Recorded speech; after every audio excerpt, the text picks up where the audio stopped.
Avoid legal snags by telling people they're being recorded. Uh-oh, someone got in trouble before.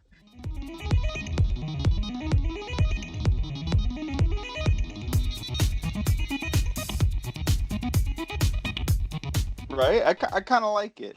This is... Fuck Hangouts. This is the Waffle Press Skype now, because Google Hangouts is no longer, like, supported by YouTube, which is where basically half of the YouTube show came from. So, goodbye, YouTube Hangouts, Google Hangouts, hello.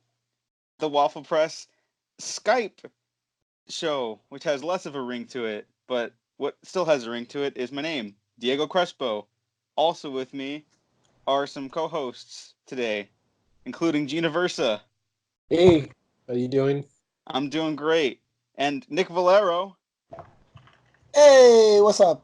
Hey, how's everyone doing? What have we been up to? Gina and I had a birthday celebration. Not together, though, but we had a fun time. What about you, Nicholas? We'll start with you today. Me, I've just been working and doing what I need to do, you know. Wow. And then I've been going to your guys' to your guys' celebrations, in which Diego can still remember that night, so that means we didn't do very well. No. Towards the end, it got rougher. I had a great time. Thank you for coming out and everything. But I wanted to remember the whole night, and that's all that mattered. Yeah. I was able to walk home. Okay. Well, not walk. I had a ride home, but still, you know what I mean? Yeah. No drinking and driving on this podcast. Anyways, Gene, what about you? I've been doing pretty well, just working, a lot of work, going from gig to gig. Oh no, there's a dog there, isn't there? I don't know if can you hear that dog? Yeah. Yes, you can. It's not my dog. Whose dog is that? It's a neighborhood dog. Just the neighborhood dog? It's the Waffle Press dog now. We're gonna take it. It's better if we make it part of the show. What else is part of the show today are some discussions. We're looking forward to a lot of movies this year. Well, for the rest of the year at least. So we're going to talk about them, including The Joker, because that comes out the week of release. And God willing, this will be out before that movie premieres on Thursday night to the public. We're going to be talking about September movies that we saw, like It Chapter 2. Everyone loved that one. Except you. No, that was a joke. I found it to be a very divisive film. Ad Astra, Hustlers. Yeah, sad Astra. Most importantly, I'm going to yell about The Dark Crystal because I just saw that film for the first time. And then I started the Netflix series and it changed my life for the better. But anyways, speaking of movies we're looking forward to, you know what? I let Nick open up the last one. Gene, what are you looking forward to most in the next coming months? Just one movie. We'll go around each, run down some quick ones, but just spend time talking about one. Yeah. Well, Knives Out is certainly one of my top favorite films. I don't know if it's the top favorite, but it's certainly up there. I'm going to try to see it in a prestige format. Ryan Johnson doing a original story is pretty cool, and I don't know. I wonder if he likes board games because it seems very very much like Clue. I don't know. He looks like he's a big fan of Agatha Christie, Clue. Ryan Johnson's a great Twitter follow, by the way. I know a shitload of people again really don't. Or not even a shitload of people, just the Star Wars nerds are like, he ruined the movies, and it's like, well, sad, lonely people, yeah. But it's like it's funny because all of his other movies are like so critically acclaimed. It's like, yeah, that's not gonna stick for like another year. But anyways, he's a great Twitter follow because he's like very supportive of like fandoms in spite of it, and then he's also a very like in depth about like, oh, okay, here's what inspired like the film before we head into the editing bay. And he has this great lineup of like Murder on the Orient Express, Clue, obviously, and I forget what else. It was a while ago. It's probably still up on there. He doesn't really delete old tweets, and he's. I thought he did delete some tweets actually. Oh, I have no idea, but just about the production process, like he's very open about the stuff he makes with the audience, and I think that's very cool. I'm really looking forward to it. I think it's also the first movie he shot digitally, right? This one didn't shoot film? I'm not too sure. We'd maybe just have to double check. I was just going to add The Irishman, as any film nerd would be impressed with Scorsese being given boatloads of money to make whatever movie he wanted, and he chose The Irishman. So that's pretty great to see him working with De Niro and the MVP, Joe Pesci, the great alum of Home Alone. Yes, Home Alone, everyone's favorite film. Yeah, that's your favorite Joe Pesci. That's where you think No. Joe Pesci. no, probably not. Immediately, you're like, oh, Joe Pesci, Home Alone. That's the best role he's ever done. That's it. Nothing else. That's where you draw the line for Joe Pesci. He was in Casino? No. No, fuck. No, forget Casino. The Wet Bandit. That's where he was. That's it. The Wet Bandit. That's it. Nick, what are you looking forward to this year? I'm actually looking forward to El Camino. El Camino is something that's really interesting, especially for a kind of a spin-off of a TV show that had such a really great ending to it.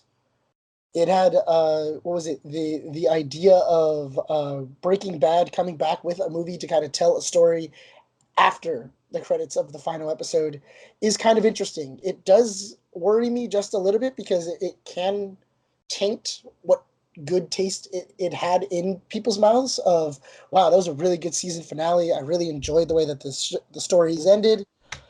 How exactly, you can only imagine the stories that happen. And to actually tell those stories, they can either be really good or they could be kind of maybe they just didn't need to be told. But from what I'm seeing from El Camino, it looks really good, and I'm really happy with who they got back to kind of fill these roles and everything like that. And I can't wait to kind of watch it. Is it also going to theaters? It is going to theaters. It's going to it's going to all the Harkin theaters because those are the ones that Netflix owns. Oh, right. They own that in the Egyptian theater. Yeah, so it's going to go to the Harkins theaters and the Egyptian theater. It's going to have, I think it's going to have like a 90-day, screening. Like it's going to be up. That's interesting. Because I'm looking forward to El Camino as well. But I'm also like concerned. Like I mean, I have no reason to doubt anyone involved with that because Breaking Bad. It's like by rule of like TV law, that's known as one of the greats. Yeah. Like, it's right up there with The Wire and everything else. Yeah, totally. And I think that's a great series to remind people because there's always this whole thing about like, well, Game of Thrones like rushed their end game and stuff like that. And I actually like agree with that. That's a good counterpoint to like how having a plan like from top to bottom is not always a great idea because if you don't leave room for growth, you're gonna fuck yourself so bad. Yeah. And I'm someone who actually kind of liked the ending of the show, but that's a whole other thing in there. You didn't like the ending of Breaking Bad? No, I like the ending of Game of Thrones a little bit. Okay. Like, considering how bad it got, I was like, you know what, I felt something at least. Whatever. It's good enough. Yeah, I was like, you know what, I'm happy I spent the time with these characters. I didn't hate it, but then like Breaking Bad, it was like they were constantly like, all right, writing ourselves into a corner. What do we do next? And then just spending like days in writers' rooms, like pulling their hair out, like Vince Gilligan, buddy, we don't know what to do, and they just constantly kept topping themselves. And I think that's an important part of the creative process to understand. Don't like mystify everything. Like, don't be like, oh well, these people will always do good work because they either plan things out or whatever. Like, no, that's not how stuff works. And so I have a great admiration for Breaking Bad. And I'm really looking forward to El Camino because I don't feel like Vince Gilligan's a dude who would come back to like that well. Yeah. Well, I mean, Better Call Saul seems. It actually is pretty good. It's really good. Yeah, it justifies its existence. Yeah, the one thing I am kind of interested about it is that because I feel like the season finale for Breaking Bad is a great ending for Walter White. And I think it's a fantastic ending for just him. But I think if El Camino is an ending for Jesse Pinkman, and that's it. You mention Walter every so often, but this is a Pinkman story. This is telling you what Pinkman does after he drives away and in the car, and that's fine. I think that as one of the main characters, he does need to have kind of his story told of like what happened to him. What is he doing? Why did he get away? You know, did he go to jail? Did he die? What happens? See, I have mixed feelings about that too, because you could totally tell a story worth telling Yeah, with what happens to Jesse after. But I'm also like, not everything needs to be be told. explained. Sometimes it's like the ambiguous nature of it. You like, I very much agreed with Jonathan Banks's reaction to the finale, Uh-huh. where he basically straight up told, I think, the showrunner Vince Gilligan that like, doesn't matter what you say, what happens next, what you tell me, Jesse went for that little boy to go take care of that kid. Yeah. And like I was like, oh, that's totally what I believe. So whatever happens next, even if I dislike it, like that thought will always be with me because the ending of Breaking Bad was so fulfilling to me. Well, it's the same idea of in your head. It's kind of like in horror movies. In your the thing that you imagine is always going to be the scariest thing possible. If you kind of leave it up to the audience to interpret, what he does after, it's always going to be good for them because they always can make up their own kind of, their own ending for him. They can make up their own anything else. You telling them what happens, it's either going to piss a lot of people off or it's going to do really fucking well. So I'm Or really hoping he'll find a new way to be ambiguous about what happens next, and then I'll be like, okay, that's fucking great. yeah, I Like mean, I'd get a big kick out of that. yeah, I mean that can happen too, and if that happens, I'm okay with it. I'm down. Just show me. You know what? Just make my time worth it. What was it? I'm ready to jump back into the shoes of these characters and to follow them around. Make it worth it though. Let's not waste any time or anything like that. But I mean, like I said, it is Vince Gilligan. I highly doubt he's gonna waste anybody's time. Yeah, and I have not seen Better Call Saul, but I understand that it's very, very good. Yeah, it Apparently, is. It is it's very got good. it's.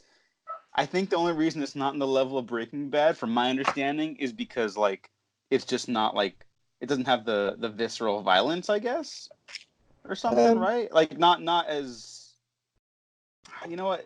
I don't even know. I couldn't tell you why it's not as big as it's it, Breaking Bad. it's it, it's not even that. It's Better Call Saul isn't as engaging. It's just because it's more about Saul Goodman and getting to where he is. So it's kind of like you already know where he's going to end up. Now you're just kind of finding out how he got there and how he made certain connections to certain people and stuff like that. I mean, it's great to see and it's cool to see and stuff like that. Um, but it's nothing, because eventually you're going like, oh, like whenever Saul Goodman gets into trouble, it's one of those things of, well, he's gonna get out of it. He has to make it to, you know, he's in X. He has to make it past Y so that he can get to Z. So right now he's in the middle of Y, and whenever he's like in danger, like people are threatening to kill him, it does kind of take the pizzazz out of it of going like, he could die. It does kind of take away some of that because he needs to make it to this final point. Takes away some of these stakes. Yeah, it does. It does take away some of the stakes for it because a lot of the times he's talking to a lot of these drug dealers or anybody else he's talking to, and they're threatening him, but it doesn't really land just because of that. See, I think that's an interesting reaction to prequels. That because sometimes I genuinely don't feel that.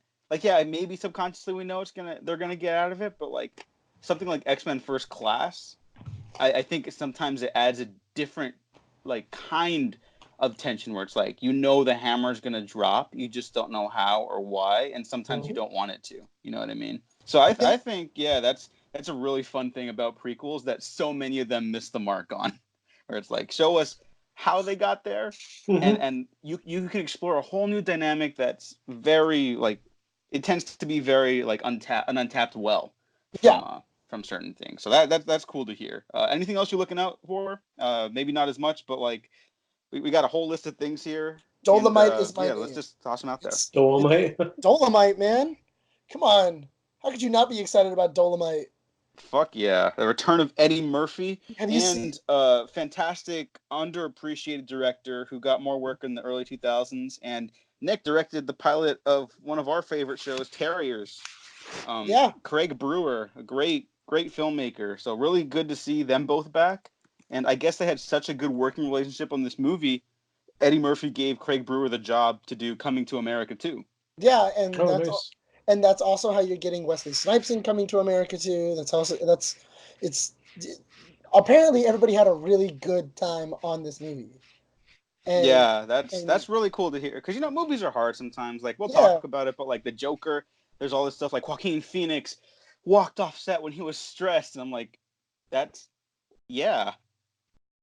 Sometimes movies are hard and stressful. Give the yeah. man 5 minutes, Like Well, I he's think not hurting anybody like that. I think a lot of stuff with Joaquin Phoenix is really overblown for the Joker.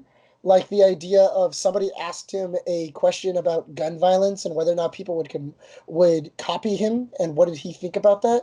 And everybody was giving him a lot of a lot of tension over it, just because he got up, walked out, and went to go talk to a Warner Brothers publicist, and was like, I don't really know what to say about this. And people were going like, he just got up and walked out of an interview. And it's like, no, dude, he understands he has a job and it's an important question, but he wants to find out what he can and can't say. He doesn't want to get in trouble.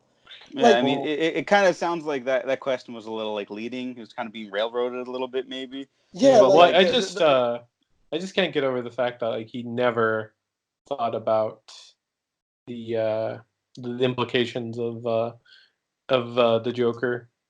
I'll put that on the director, though. But we'll get into that. The point I just wanted to make was that sometimes movie sets are like very difficult, and sometimes even if there are a bunch of great people working on them, yeah, you're like, I get a drink with that person, but maybe we wouldn't work together again. And here, it's just really cool to see such a great communal experience like translate to apparently a very good movie and another hopefully successful movie in the future. That's just very cool to me. yeah. But I guess let's just go into the Joker. But go ahead. Well, I mean, because for like Craig Brewer, I mean, another one of the movies, a couple of other movies that he's done is like Hustle and Flow, Black Snake Moan. I mean, they're really good movies, and they have like a lot to say to them. So that's another reason why I am looking for at Dolomite. And also, people are saying that Eddie Murphy's performance is something to kind of look at. It really is something to kind of say, yeah, he's back. He really is trying to get back into it. And I would say kudos to Eddie Murphy to be like, oh yeah, I was an asshole back in the day. Like I regret some of the things I say. I really appreciate. Oh yeah, big him time. Being so progressive with all these asshole comedians. Just are you offended? All these comedians that are like, man, you got to be offensive to be funny. Everyone's just got like a no backbone. It's like, what the fuck are you talking about? Yeah, dude? but I mean, a dick. Yeah, I know, but the only other thing I don't understand about that is a lot of people are jumping on Eddie Murphy about certain things that he said like back in the 70s and in the 80s. Well, I don't. But that's why this. Yeah, I know. Came up though. Is like, I know, but I get that. But I mean, if you look at any form of literature, or any form of performance, or anything like that, if you look back at it, there's going to be something that you're not going to like, or that doesn't fit the pseudonyms or the social norm. No, for sure. No, of course. That wasn't where we were going with that. No. But of course, there's always stuff like that. There's stuff that's aged terribly. Magnificent Seven, a film that I really like, has like this hard like homophobic slur in the middle of a scene that just like surprised me, and I was like, wait, whoa, what? But it's like the times have changed. We recognize that that's not okay now, is all. Right. And it's just nice to see someone not get upset about that, and just understand where people are coming from, and also people be accepting of that. Like times change, and we got to help each other get through it. That's all. And I think that's why it's so. Look, I'm not looking forward to the Joker because I'm not a fan of the director, who is also the writer on this. Hangover 2. Todd Phillips, and because all of his stuff tends to be very mean and cynical, and he's clearly intent on making like a quote unquote real film, not a comedy, which I think is like disrespectful to comedies because those are also real films. But he wants to play ball on the field of like have this film be appreciated as like a serious work of art. But then like when these serious discussions come around, and I do think some of them are very leading, and I do not think they're all warranted. But I do think that he's not willing to have conversations about it beyond like, look, we just wanted to make a movie. We weren't trying to push buttons. And it's like, I've read the script, buddy. You're clear. If you're not trying to push buttons, you don't have like a brain like the way he wrote it. It's well, yeah. I'm not also a fan. also what was it I don't think it was advanced reviews, but it was some sort of press interview he wasn't being willing to give as well. They weren't answering some questions for their film, and it's like, oh, a real filmmaker certainly does that all the time, right? I mean, I get that too, but I also get like the press junkets are just 8 hours of talking to people you've never met in rooms that tend to ask very similar questions, It's you just know. people And I mean, going. that's part of the field. I get that, but then also totally agree that like, dude, just stick by your movie. Like, if you really believe in it, like, just speak from the heart. You got nothing to be ashamed of, you know. And but I do think that it's important to have a conversation about like uh, a character who clearly deals with like mental illness and societal decay with Gotham City in the 80s where the film takes place. These are like heavy ideas, which is just New York. Which is just New York. But like, honestly, I'm cool with that. Whatever. The Dark Knight's just Chicago, you know, and that's a great film. That's not a problem with that. Yeah, but, it's not. I mean, right. And I was just going to add. What are your thoughts on it basically just being Kings of Comedy? Taxi Driver. Yeah, no. My whole theory for the longest time has just been that Todd Phillips really wanted to remake a Scorsese film. He was stuck between a rock and a hard place, between Taxi Driver and the King of Comedy, and no one would let him touch him. So he's like, "Hey, Joaquin, want to make a comic book movie?" But no, we'll sneak a real movie into it. And then that's what happened. Because like it's the same thing. And honestly, like whatever, I'm kind of cool with that. The Dark Knight, again, to go back to that, it's very similar to Heat, but it's great on its own complete merits. Yeah. It's totally, I think, acceptable to kind of mix and match from inspirations, whatever. That's what art is, you know. It's as long as it's true to like the people who work on it, you know, and have a hand in creating it. Oh yeah. And it's just, to me, the whole thing is that it just feels not truthful, I guess, is where I'm coming from. But I don't know. I know a lot of people are looking forward to it. I'd be interested to see reactions afterwards. Oh, and I guess since we're also here, we should also just mention that like everyone's like, oh, the Joker shooting that happened when The Dark Knight Rises came out, right? That guy never said he was the Joker. Someone who I don't even think was a witness said that, like, oh, he looked so out of it. He looked like he could have been the Joker, and it's like, and that was the pull quote everyone ran with. The guy never declared he was the Joker. That's I feel like that rumor should just be dead and buried along with him.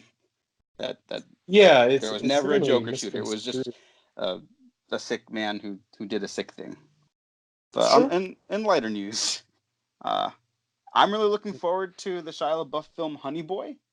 Yeah. That he wrote and produced and is like basically a biopic of his life growing up. And I really think Shia LaBeouf is very interesting in his choices as an artist. I think he's actually a very good actor. And I like seeing him get very politically aggressive in light of Trump's win in 2016. That won him a lot of brownie points for me, honestly. And I just like that he's doing these weird, smaller, independent films. Like I heard the Peanut Butter Falcon was really good, and I haven't seen it yet. Did you? Yeah, I saw that. It was he was really one movie in which I am kind of interested about, and I don't know how it's going to be. Is Jojo Rabbit? Oh, I saw that already at Beyond Fest. Oh, okay. How was it? If I could talk a little bit about it, I was very very touched by it. It's certainly a very needed film right now. It has a very important message. There's a lot of good imagery in its certainly in the here and now that it represents, and it's not what you would expect, I would say, without spoiling anything, because I would hate to do that, but it's certainly it's more of a drama, I would say, that the focus goes to of the film is on, which is this character arc of this boy learning not to be basically a bigot. Yeah.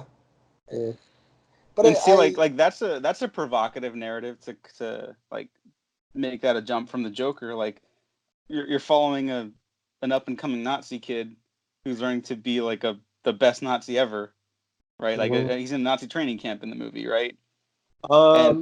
Yeah, basically for kids. But like there's this George Carlin clip going around right now, and he talks about how the best comedy tends to punch up at the people in power and not so much at the underdogs who kind of don't have any power. So I found that very inspiring, and Taika Waititi's been very good at that.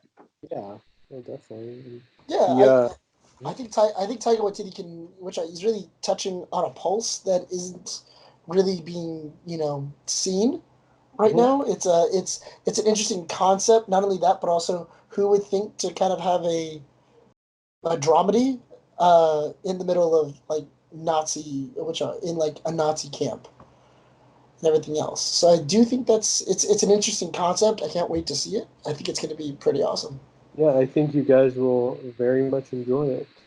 Yeah, I'm really looking forward to it. And I guess before we move on to stuff that we've seen, I just want to say that I wish that Disney did not control 40% of the marketplace, and yet I'm looking forward to Frozen 2 because at the end of the day, we're all garbage and we all have things we're ashamed of. My big ones, I guess, just really quick then. In the Tall Grass by Vincenzo Natali. It's a Stephen King and Joe Hill short that he's adapting, and it's really gross and fucked up, and I'm really excited for everyone to get really disturbed if he pulls it off. The Lighthouse, Robert Eggers' follow-up to The Witch, the only film in the history of the planet that has cursed me. Gene can attest. It's cursed you, yes. Yes. Check out my discussion on the Witch on this channel. And the most anticipated is Dr. Sleep, which is another Stephen King adaptation, but directed by Mike Flanagan, who directed the vastly underappreciated Gerald's Game. I think Hush he did. Yes, Hush, he did. was it that one? Yeah, he did Occultus and The Honey in a Full House. Yeah, Oculus and the very, very good. Oculus, excuse me. Very good filmmaker. Yeah. I'm so excited. That might be my number one for the year, honestly. But yeah. Other Stephen King adaptation to hop us into movie review sections. It Chapter 2, directed by the guy who will probably be directing the Flash film, whether or not Ezra Miller is attached. Did you know? I think they just want to make that movie at this point. Yeah. Did you know he says it's going to happen because he says it's going to happen. Well, look, the man, Andy Muschietti is the director's name, and he wore the Flash cap. Someone gave him a Flash cap during one of the press junket things, and he wore it for their interview. And I thought that was like, oh, okay, well, that seems like a nice guy. Too bad he made maybe one of the worst theater experiences I've had all year. And yeah, I don't know. I did not like It Chapter 2, but I feel like you two did. Nicholas, what did you think of It Chapter 2? I liked it. I do think that it was a good move to go towards. I do think, unfortunately, there was a couple of things that weren't kind of hinted at in the in the first one that I do feel they kind of just jumped into. For spoilers or anything like that. Like fuck it. Who cares? No one's gonna remember this movie. So go ahead. Which like the fact that what was it? What's his name? The comedian. I can't remember his name. Bill Hader. Bill Hader's character.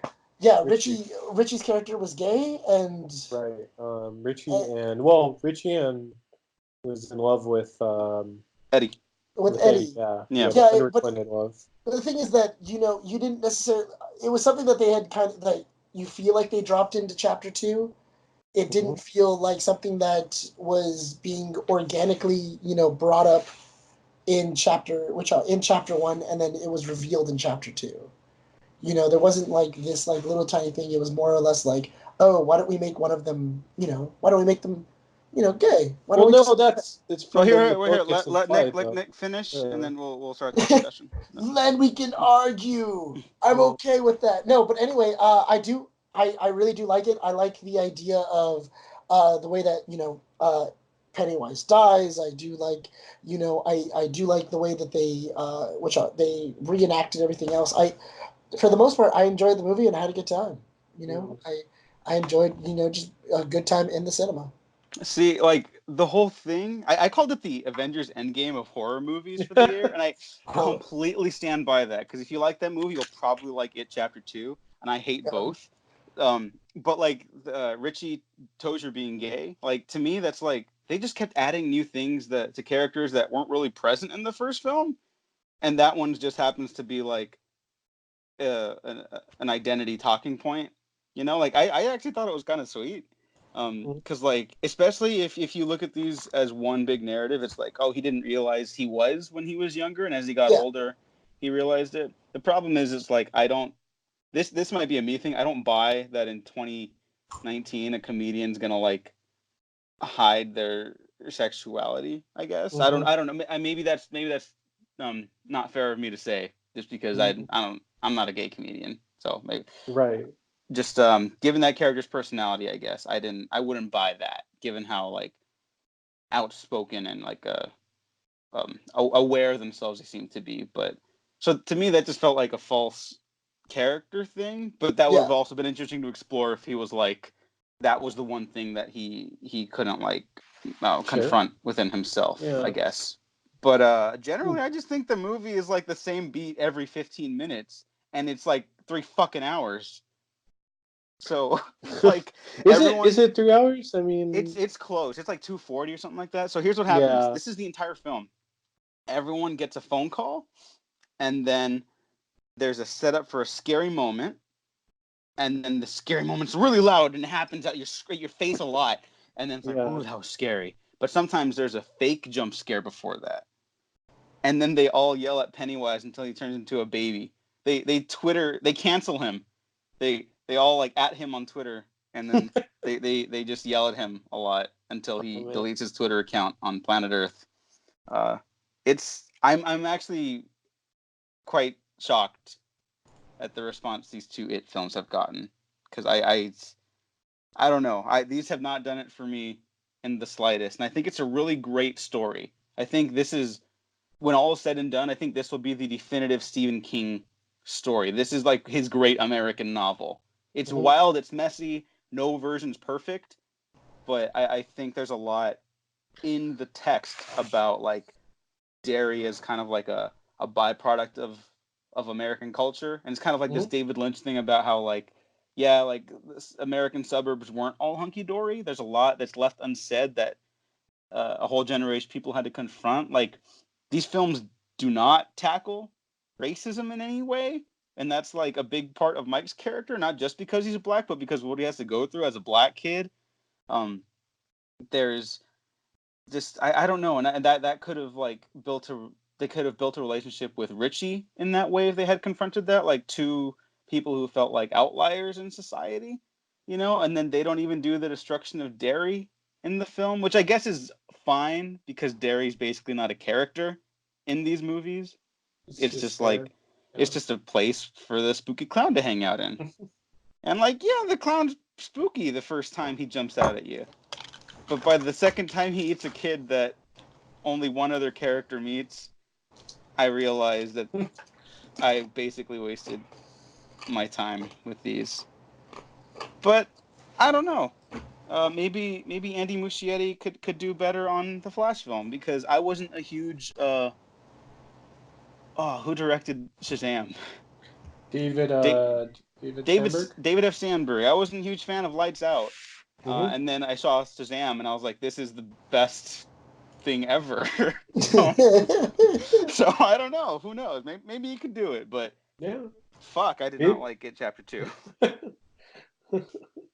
I don't know. Gene, what did you see? I don't think it was perfect by any means, but and I do see your points on its length and its repetition of certain plots, because I mean, the same story beat of them, they get scared by it and confront their personal demons, and that just keeps happening over and over again. That's the thing. There's nothing personal about them. It's just like a memory they had. it's like that's personal in a way, but it's not like something that they need to overcome. It's just like, oh yeah, we also did this. It feels like just deleted scenes they put back into a movie that needed less scenes. Yeah, well, I mean, It's also so weird with the flashbacks. It's I don't know, something about I couldn't tell if that was their faces were de-aged or if they added like a voice actor to redub them, but just something about those flashbacks seemed really off. Some of them. You know what's funny? Everyone's been complaining about that, and me, the guy who's like the most complaining about this movie, I was like, oh yeah, I thought that was fine. I don't know. That didn't bother me. Yeah, the flashbacks didn't bother me either. I mean, I don't know. I mean, I don't know if they bother me, but it was like looking at a deep fake video or something. Just something. Oh yeah. It By the felt way, stop deep fake videos. Like, yeah, I don't want to know. You're like playing with like digital nuclear weapons. Mm-hmm. Stop, right. everyone. Yeah, I don't want to know what it looked like if Will Smith was in the Matrix. Yeah, please. It didn't happen for a reason. Mm-hmm. No disrespect to Will Smith. Gemini Man in theaters, October 2019. Yeah. Go check it out. Yeah.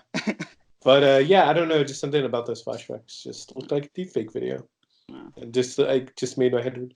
But yeah, I mean, I felt I enjoyed enough of it where I can't really complain too much. I probably wouldn't be going back to the theater to see it another time for sure. I thought it was decent enough, and at least it tried to do something different in terms of the source material, in terms of King, and I mean, the little compared to the original movie, I don't know if that's a good analogy, but I mean, the changes they made to the story, I think benefited, and yeah, I mean the Richie and Eddie thing, I think at times felt like it was a bit out of nowhere, but I mean, like Richie is supposed to be repressed, so that's certainly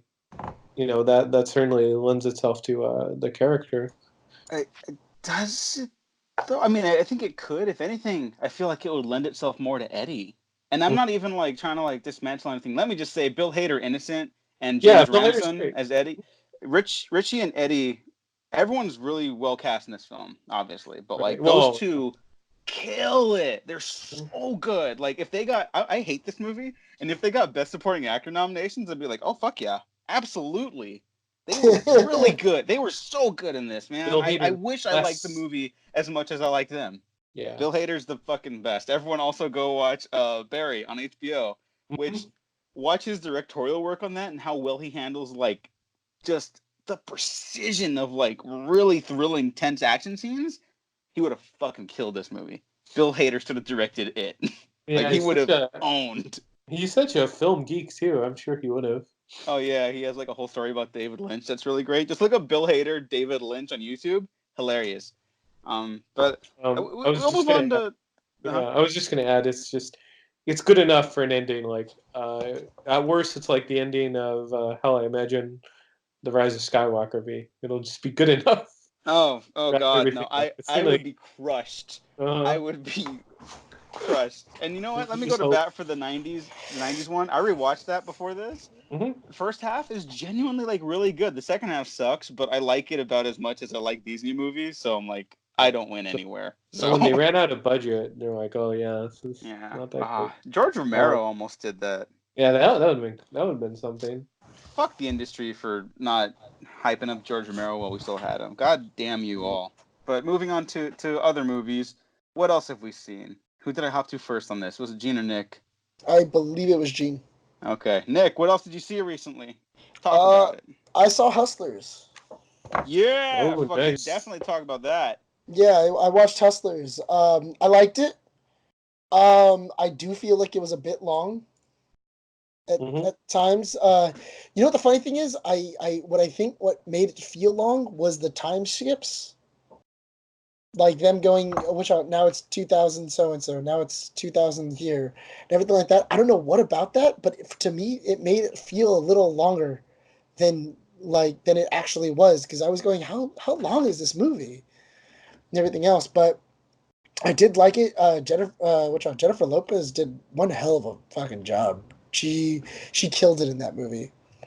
She really stole the show. But yeah, Hustlers is one hell of a good movie. Go check it out. Yeah, I've heard people compare it to like, oh, like it's just another Goodfellas type movie. Motherfucker, there's like a dozen wannabe Goodfella movies every year. Forgive us for praising like a legitimately good one, you know? Yeah. Yeah, but yeah, I mean, I really like this movie a lot. I want to go see it like again. I liked it that much. Yeah, and I'm looking up showtimes for Hustlers right now. Oh, you haven't seen were it? you really? You haven't seen it? No, I have. Okay, Yeah. so I won't say anymore. But yeah, I guess no Constance Wu. spoilers for this one. Yeah, The really quality film. Is it Constance Constance? Wu. Is great. She's great. This is what she wants to be doing instead of doing another season of Fresh Off the Boat. Yeah, and I mean I get it. You know, it's like fine. I mean, Yeah. maybe someone could argue she could have handled that better than outing it on Instagram or Twitter or whatever. But like, Well, I think we I all got to felt, remember that these are people who like work. yeah, And, no, I you mean, know, she's a person with her own thoughts and feelings, and yeah, everyone gets frustrated. If she did it in a funnier way, like if she put the gif of C.J. Johnson from Grand Theft Auto saying all shit, here we go again. if she did that, and be like, oh, have to. Oh, that's hilarious. Yeah, Yeah. applause. I like that the recurring theme for this episode is that, hey man, everyone's just tired and everyone gets stressed. Hell of a year. When it Yeah, ends. it's been 2019 for like a decade. Well, yeah, several decades. It's felt like one It's hell been of a 2016 for 3 years now. Yeah. But Speaking of long periods of time, I saw The Dark Crystal, and it's fucking terrific. Have you guys ever seen The Dark Crystal? yeah, back in the day, I haven't seen it in. Oh my god! Yeah, I rewatched it. I love fantasy films. Uh-huh. They're my bread and butter. So The Dark Crystal hit all my very specific buttons, and it's only an hour and a half long, but it has like the pacing of a Tarkovsky film, so it feels like it's 5 hours long. And I've seen very valid criticisms for that. If you don't like fantasy films and you don't like films that move very slowly, I would not recommend The Dark Crystal. But I do. So I fell in love with The Dark Crystal. Jim Henson and Frank Oz's masterpiece from 1982 or 83, I believe. Something like that. I just got completely swept away. And there's this beautiful story about how everything on the planet is important to one another, and how we need to take better care of each other and our surroundings. And then the day of I saw that, Netflix premiered Age of Resistance, the Dark Crystal prequel series, a 10-episode first season, only the first season. I guess they're doing more. And this is all I did in September. I just watched The Dark Crystal and tweeted about it because this is my new favorite thing ever. I was going to talk about Ad Astra. I'm going to end the show by talking about how good The Dark Crystal is. How good is Hup? How good is Hup? Hup. Hashtag HupGang. Everyone on Twitter knows what's up. Hashtag HupGang. Hup is a paladin, a podling paladin who fights with a spoon, and he's loyal to his friends, and he just wants to protect everyone. And he barely speaks any English, and he will be your favorite character. You thought you cared about something before? You've never met Hup. You don't understand. How old is Hup? Hup, who cares? I don't know. There's no age to any of these characters. It's kind of like the Star Wars thing where it's implied, like these are characters that are thrust into adulthood. These are young adults at most that are thrust into adulthood problems. Say, like, he barely speaks English. Oh yeah, he barely speaks English. Well, he's a podling. Podlings don't speak English. Okay. Don't you know, Gene? You don't know about Thra, bro? You don't know about the world of Thra and the Skeksis and the history with the Mystics? No. Oh, you're all missing out. Anyways, Dark Crystal's great. It's who would have known the director of The Incredible Hulk would have thought that. Oh yeah, so Louise Leterrier, for those who don't know, directed The Incredible Hulk. Now You See Me, probably some other bad films that I cannot remember off the top of my head. Now You See Me Too? No, the first one. Okay. That's not really an improvement. I'm just saying. Okay.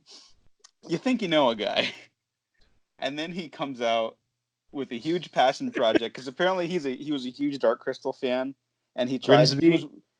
Oh my God, really? That was him? Yeah, that was him. Holy shit! Again, you think you know a guy, and he just had this huge passion project. They've been trying to make a Dark Crystal sequel for years. It fell through. It became a comic book, which I'm currently reading for the first time, and so then they couldn't get it off the ground, and eventually he was really pitching this around to like networks and stuff like that, and film companies, I guess, and one of the producers at Netflix just completely got it, and this is it. Like, nothing that man ever made matters anymore because he's capable of this, and so I gotta watch whatever he does now because this is like no, never mind. But I think for people that maybe were a little turned off by the last season of Game of Thrones, a show I still will heartily recommend to people and greatly admire. If you're looking for something to scratch that fantasy itch, watch The Dark Crystal, and then watch the prequel series, and then try not to get too attached to the characters because the premise of the original Dark Crystal movie will depress you very quickly after. So that's all. Do it for Hup. Do it for Hup. Hashtag HupGang. I'm gonna make Hup shirts. Hashtag HupGang. And would you want to give Hup like a hug? I want to carry Hup on my back. I want Hup to like ride into battle alongside me. Hup is the greatest character ever. Hup would drive my getaway car in a bank robbery, and I would trust him. Anything else we want to highlight before we head off for the rest of the show? In terms of movies coming out, I would or anything you saw. Anything I saw, I finally saw some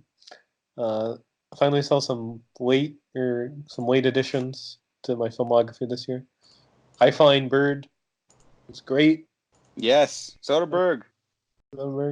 Everyone's great in it. Bill Duke, especially since we interviewed him. Oh yeah, the MVP of the Waffle Press. Bill Duke. Ma, which was kind of had some problems. My biggest problem is that it sucked.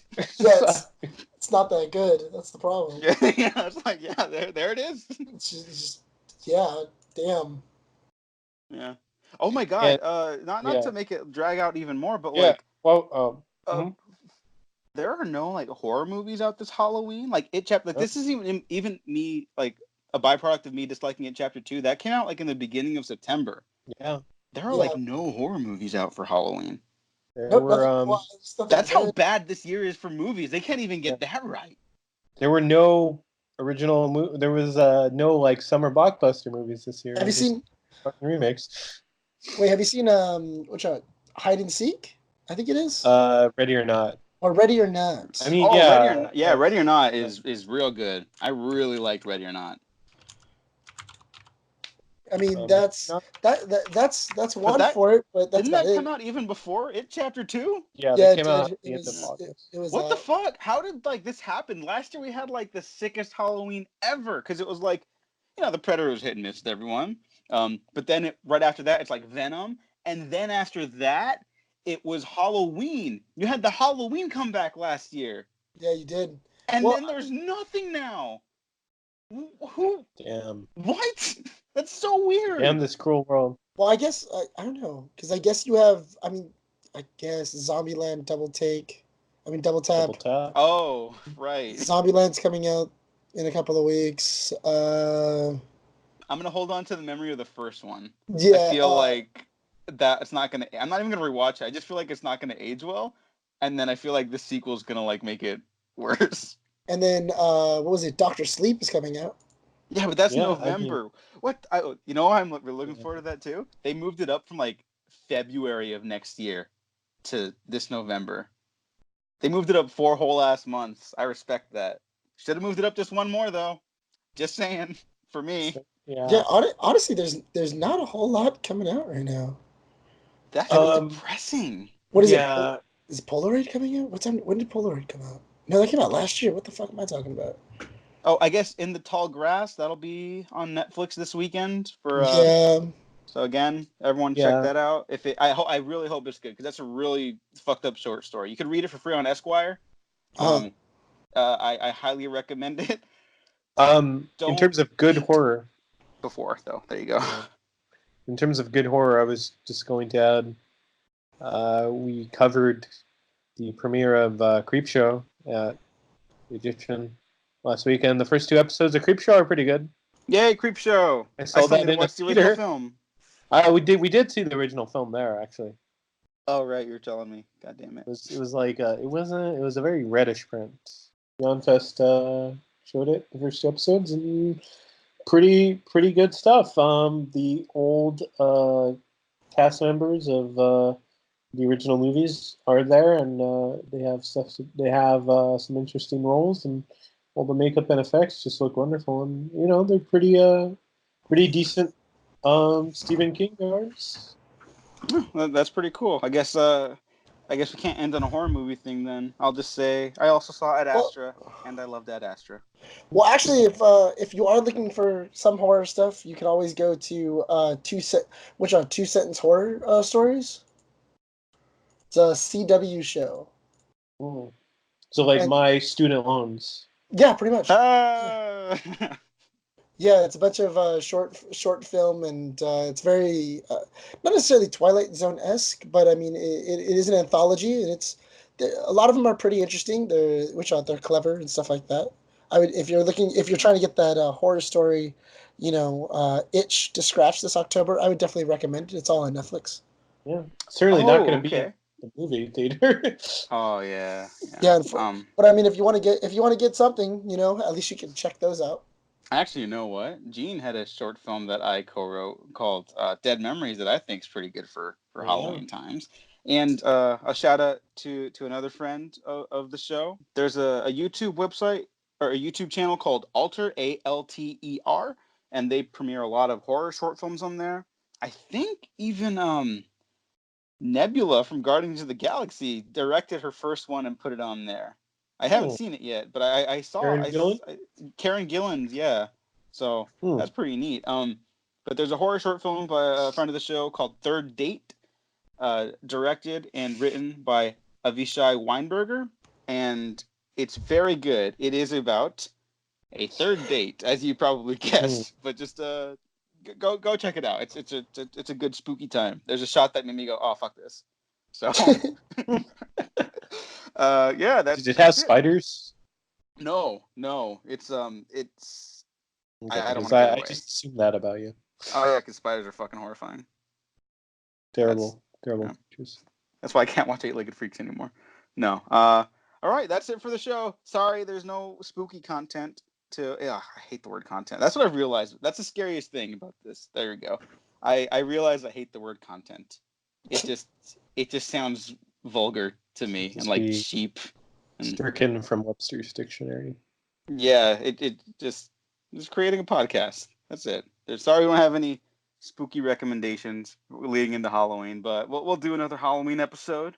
Check out the Halloween retrospectives. Check out the Comic-Con panel from last year. There's lots of great horror stuff out there. Yeah. Go live your spookiest life. Yeah. Speaking of which, if you're at LA Comic-Con this year, go check out the Waffle Press panel, where I'll be talking about the superhero stuff. Like, what is actually like a morally ethical superhero? What do they actually stand for?